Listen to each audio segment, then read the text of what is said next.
एक बार युधिष्ठिर ने भगवान श्री कृष्ण से पूछा, हे अच्युत, मुझे रक्षाबंधन की कथा सुनाइए, जिससे मनुष्य के सभी कष्ट दूर होते हैं। भगवान श्री कृष्ण ने कहा, हे पांडु श्रेष्ठ, एक बार दैत्यों तथा सुरों में युद्ध छिड़ा हुआ था। यह युद्ध 12 वर्षों तक चला, जिसमें असुरों ने देवताओं को पराजित कर दिया। इस प्रकार से इंद्र पराजित हो गए। ऐसी दशा में देवताओं सहित इंद्र अमरावती चले गए। उधर विजेता दैत्यों ने तीनों लोगों को अपने वश में कर लिया था और राजपद को घोषित कर दिया था। इंद्रदेव सभा में न आए तथा देवता व मनुष्य यज्ञ कर्म नहीं कर पाएंगे।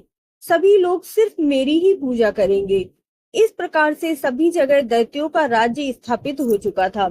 दैत्य राज्य की इस आज्ञा से यज्ञ, वेद, पठन पाठन तथा उत्सव सभी समाप्त हो गए थे।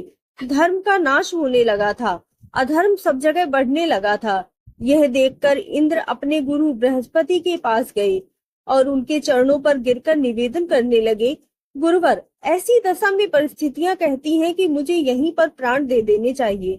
न तो मैं भाग सकता हूँ और न ही मैं युद्ध में टिक सकता हूँ। इसीलिए आप मेरे गुरुदेव हैं, आप ही कोई उपाय बताइए। गुरु बृहस्पति ने इंद्र की वेदना सुनकर उसे रक्षा विधान करने को कहा। श्रावण मास की पूर्णिमा को प्रातः काल निम्न मंत्र से रक्षा विधान संपन्न किया गया।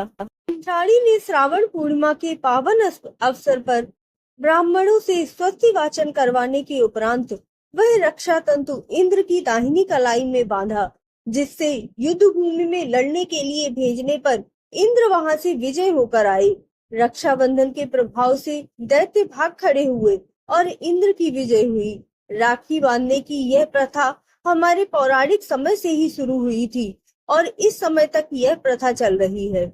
दूसरी कथा के अनुसार राशि यज्ञ के समय जब श्री कृष्ण ने शिशुपाल का वध किया तो उनकी उंगली में खून बहने लगा, जिसे देखकर द्रौपदी ने तुरंत ही अपनी साड़ी का एक टुकड़ा फाड़कर उसकी उंगली में बांध दिया।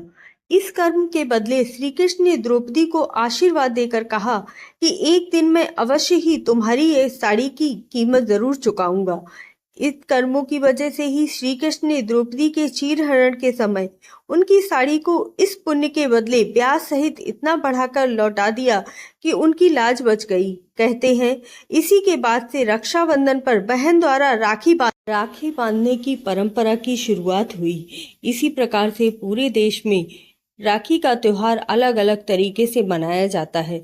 रक्षाबंधन के त्योहार के दिन क्या क्या विधियां होती हैं, यह भी मेरी वीडियो में जरूर देखिएगा। चैनल को सब्सक्राइब कर लीजिए, वीडियो को लाइक और कमेंट अवश्य कीजिएगा। ओम नमः शिवाय, जय श्री कृष्णा, राधे राधे।